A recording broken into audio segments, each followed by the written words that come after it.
Hello, my friends. This, as many people know, is an Instant Pot. It's one kitchen tool that I think is really worth the investment. I use it for all kinds of things, but I really love its very safe pressure cooker feature, and I particularly love its ability to make yogurt. So here's the yogurt button right here.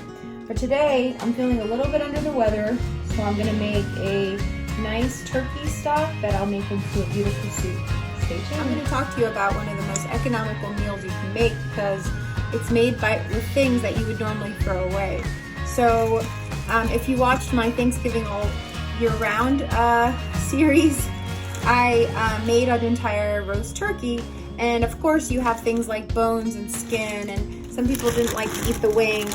So all those pieces that you would normally throw away are actually full of gorgeous flavor. So I just put them all in a Ziploc bag and kept them fresh in the refrigerator.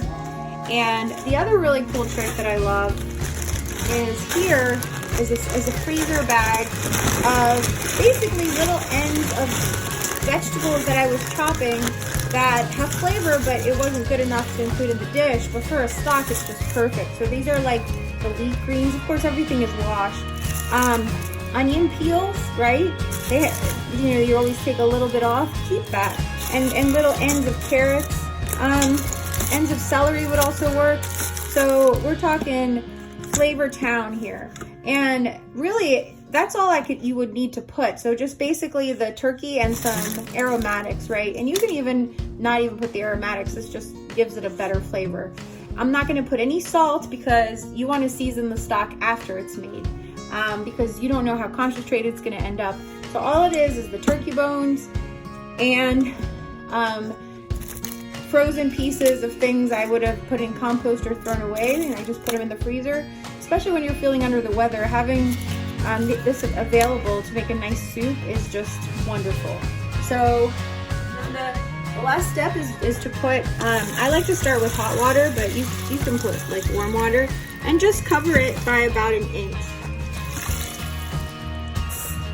Alright, and that's really about it. So I'm going to show you now how to do the Instant Pot as a pressure cooker, okay? Alright, so the first step is getting the lid on right, okay? That's very important. So I always start sort of in the right position, kind of twisting it counterclockwise until it kind of finds its groove. So just play around with that until it finds its groove. So it just found its groove, and then lock it into place. Here it says, so you would go to the left to close it, to the right to open it. And this can also be used as slow cooker, and one thing I love about this is it also has a saute feature.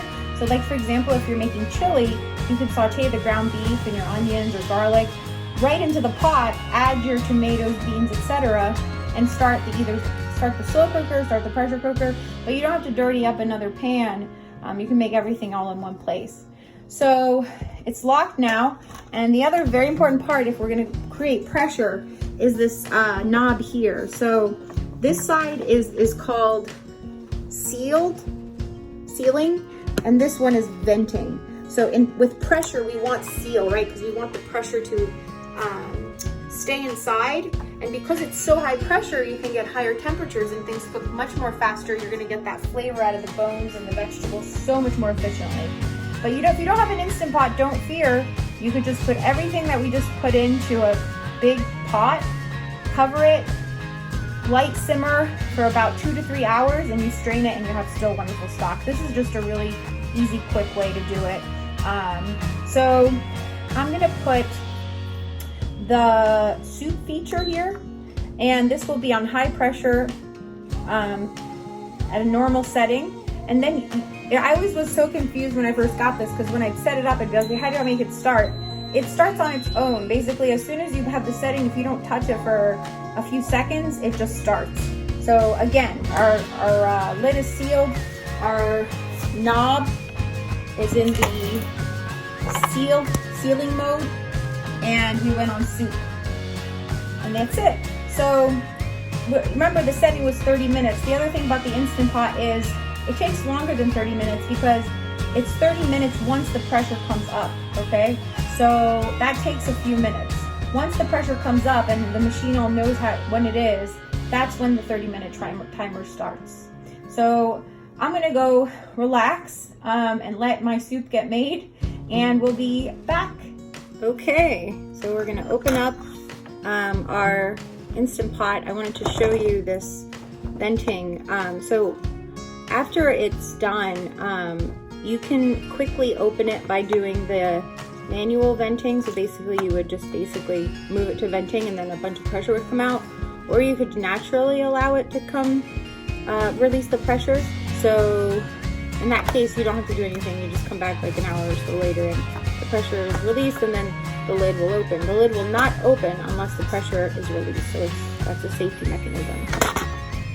So here we are, we've got our beautiful stock. It's amazing to me how quickly a stock like this can be made in an Instant Pot. And on the stove, it would probably take to get this quality of stock probably 4 to 5 hours. So I'm just gonna taste it. Always taste.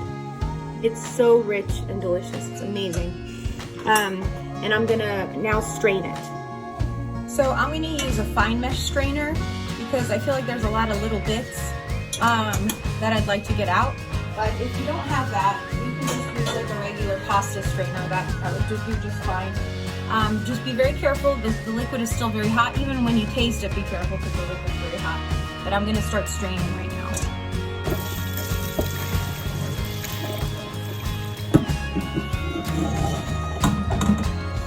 We got some pieces who fell through, so I'm gonna just strain that again. So to restrain, I just dumped out all the solids from the Instant Pot pan. I'm going to put the liquid back into that pot. And then we're gonna strain it again. In cooking, just like Julia Child teaches us, mistakes are allowed, right?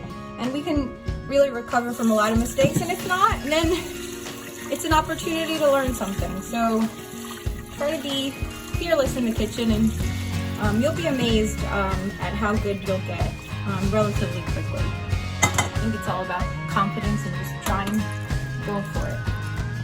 So there we go, we've got this gorgeous stock now. You can make a million things with this, but one thing that I really like to do is make stock and freeze it. The thing is, stock is very, very concentrated. I'm sorry, you want stock to be very, very concentrated when you freeze it, is what I'm trying to say. So, and because then it takes up less room. So if you don't have a huge freezer, I recommend basically simmering this, open lid, no lid, for a couple hours and letting a lot of the liquid water evaporate. And you'll end up with a much more concentrated stock. And then you could freeze that in little Ziploc bags or little plastic containers. And when you need to use it, then you could dump it in your recipe.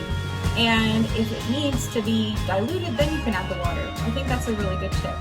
But I'm gonna let this cool, and then we're gonna make a beautiful soup with it.